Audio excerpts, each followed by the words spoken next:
কিছুক্ষণ আগে আমার দেওয়া একটা ভিডিওতে আমি আমার মুরব্বীদের, আমার এলাকার মহেশখালী কুতুবদিয়ার নেতাদের নাম মেনশন করে কিছু কথা বলার কারণে অলরেডি বাসায় ফোন চলে আসছে। যাই হোক, এটা কোনো ম্যাটার না।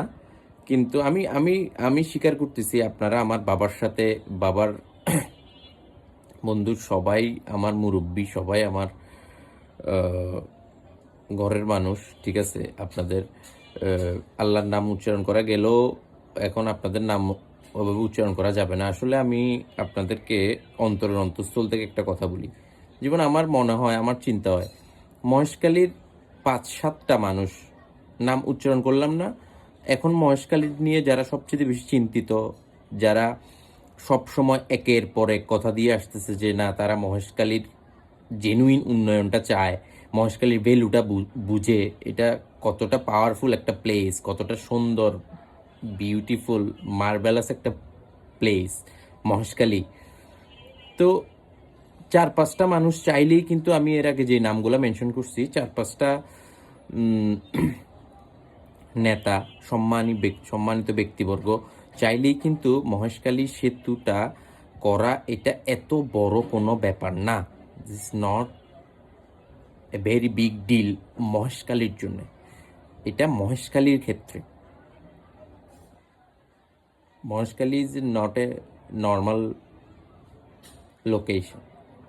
এখানে মহেশখালী কি, মহেশখালী কেন এত গুরুত্বপূর্ণ, মহেশখালী কি হচ্ছে, এগুলা বলতে গেলে মানে টাইম লাগবে, এগুলা বলতে গেলে টাইম লাগবে।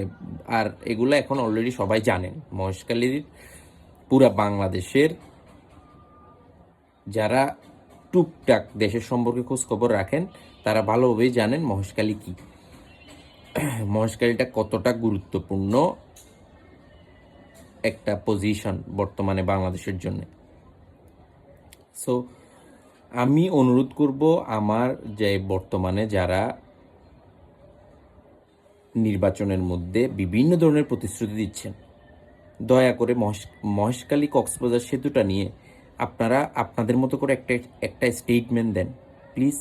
একটা স্টেটমেন্ট আপনারা জনগণের জন্য, আমাদের জন্য একটা স্টেটমেন্ট দেন যে আপনারা এতদিন কি করছেন এটার জন্যে, কোথায় কোথায় বাস দেওয়ার চেষ্টা করছেন, কে কে না হওয়ার জন্য করছেন। একটু সত্যি কথা বলেন, খুব খুশি হব।